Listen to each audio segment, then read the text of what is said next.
There are thousands of examples of people starting businesses with their friends and succeeding tremendously. There are also thousands of examples of people starting businesses with friends and it not going so well.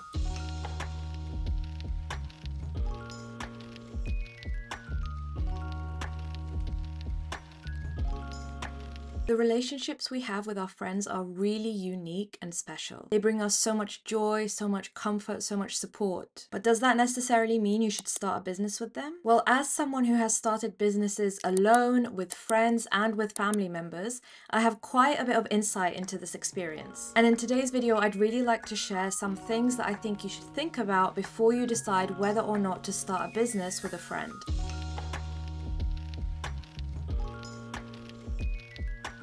So with that being said, let's jump into some of the pros and cons of starting a business with a friend. The first pro to starting a business with a friend is that you won't be alone. And do not take that for granted, because I really took for granted what it would be like to run a business alone. And it is lonely as hell. It's much harder than you think it would be. Yes, in some ways, it's great to be in full control of your time and making decisions, but sometimes it is actually really helpful to have someone else there to help you make decisions, because you don't know decision fatigue until you've started a business. And you have to make multiple small decisions by yourself, like on an hourly basis every single day. So having someone there to support you, particularly a friend, is a really great way to make it a much more enjoyable, supportive environment and way to run a business. And running a business, as you probably know, can be very, very difficult, and it can be very emotionally, physically, psychologically exhausting. So to have someone there who truly cares about you, help you run that business, can really help propel you forward, and it can keep you going on the days that you feel like you just want to give up. So think about all the lovely things that your friend does for you within the friendship. They could potentially do that for you in the business as well. Having a second mind to build the business as well can also give you a host of different ideas that you may have never thought about just by yourself. You can brainstorm together, you can think through problems together, you can find solutions better, and in general, two minds are always usually better than one. And to go hand in hand with that, having a friend there to run the business with you can mean that you distribute the work a bit more equally and not everything falls on your shoulders, because you'd be surprised how many hats you need to wear as a sole founder or a sole business owner. There is so much to take care of, and you probably don't possess the skills to do everything perfectly or everything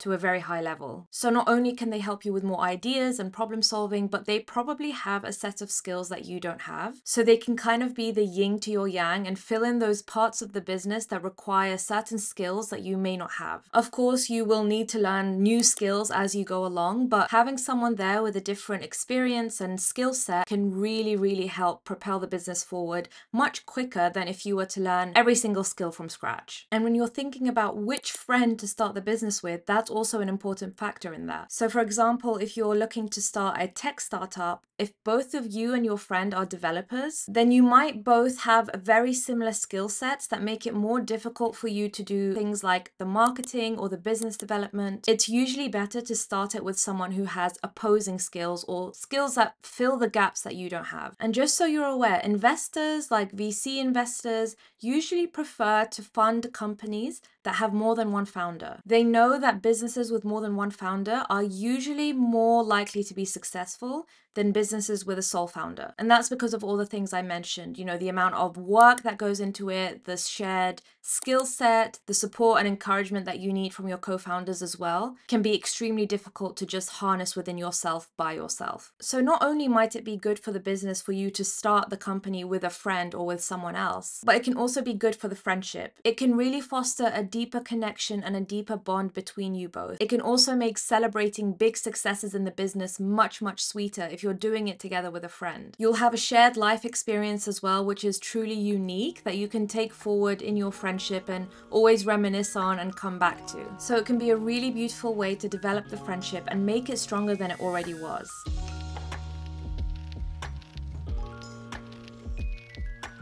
But with that being said, there are definitely some aspects of starting a business with a friend that can make it much more challenging than if you were to start a business by yourself or with some random stranger. And the first challenge that you'll come across is communication, because everything is all good and well when everything is going fine and everything's fun and there's no problems. But as soon as you come across a problem, trust me, communication is going to get very difficult sometimes. And this really depends on the type of friendship that you have and the boundaries that you've set in the friendship prior to starting the business. And it also depends on whether you've taken the time to actually speak about communication before starting the business. So for example, in some friendships, they may have very honest and open communication. But with this new experience, that honest and open communication may end up hurting people's feelings because you'll constantly need to be giving feedback, making decisions, and you'll probably have a lot of opposing ideas on how things should go. And it may turn out that your friend is not doing things the way that you wanted them to be done, and vice versa. You're doing things they don't want you to do. So how do you go about communicating that in a way that's going to keep the friendship going and keep the partnership going as well? Because if you destroy one, it's very likely that you may destroy the other. So it's important to try and find someone with at least a similar kind of communication style to you, because at some point you will need to have very difficult conversations, and you'll need to know how to navigate those conversations without completely destroying the friendship and the partnership. And to tie into that, in general, there's just a lot more at stake if this goes wrong. If you start a business by yourself and you don't have a friend there, or you start it with a stranger and things don't go well, that's okay. The relationship that you've lost to that stranger isn't that deep and meaningful to you. But losing a friend, I would argue, is probably one of the hardest things to go through. So if things were to go wrong, not only would you lose the business, but you could also potentially lose a really good friend and a really good support system. So it's definitely something that you want to add to your list of potential risks of starting this business. You should also not underestimate the amount of compromise that you may end up doing, because when you start a business alone, like I said, you are usually the sole decision maker. So you can do the branding how you like, you can do the messaging how you like, the operations, all of that can be the decisions that you make by yourself. When you're doing it together with a stranger, you may also find that yes, you do need to compromise, but you're probably less worried about hurting their feelings. So you're more likely to give them honest feedback and say, hey, I really don't like it this way. Can we do it this way instead? But when you're starting a business with a friend, usually you don't really want to hurt that friend's feelings unless you really have to. So you'll probably end up compromising on a lot of things, and they'll also need to compromise. And that can actually lead to some dissatisfaction later on in the business's life. So that's something you need to ask yourself. Do you mind the compromise? And will you be able to speak honestly and openly when you feel like you are compromising too much? And with that, what may end up happening is that your decision making in general may start to become a bit more emotional than it usually would. That's not to say it's a bad thing. I am a huge pro-emotion kind of person, so I don't mind making emotional decisions. You need some logic in there as well, but we are human after all. Emotions are part of our decision making. But what I mean is, again, when it comes to this idea of compromise and not wanting to hurt the other person's feelings, it may stir up other emotions within you as well. Like you might be frustrated that you can't tell them that they're not doing a good job. You might be frustrated that they want to compromise so much. So there are lots of emotions that you may feel to a heightened level with a friend than if you were to do it by yourself or with a stranger. The next thing to think about is that when it comes to money and finances, things can get more awkward for sure. So when you talk about how much money you're putting into the business, what the financial reimbursement looks like on a day-to-day basis, or when it comes to splitting shares, again, the decision making is much more emotional than it is sometimes logical. And again, those are not inherently bad things. We don't have to be greedy and keep everything to ourselves. It's just to say that it can get awkward. Having conversations about money is already incredibly awkward. And then to add on top of it, someone who's a friend can make it way more awkward as well. But at the end of the day, the decision is really yours to make. And it really depends on how much you're willing to risk losing that friendship or damaging that friendship in some way. Because there is definitely potential for it to thrive and grow, but there's just as much potential for it to crumble and fall. I really recommend finding someone with the same communication style as you and the same temperament as you, but with a different set of skills and experience and background. If you want to hear a bit more about my experiences starting a business with friends, alone, with family, then you can watch this video here. Otherwise, thank you so much for taking the time to watch this video. I hope you enjoyed it. If you want to see me again, please hit the subscribe button, and hopefully I'll catch you in the next video. Bye!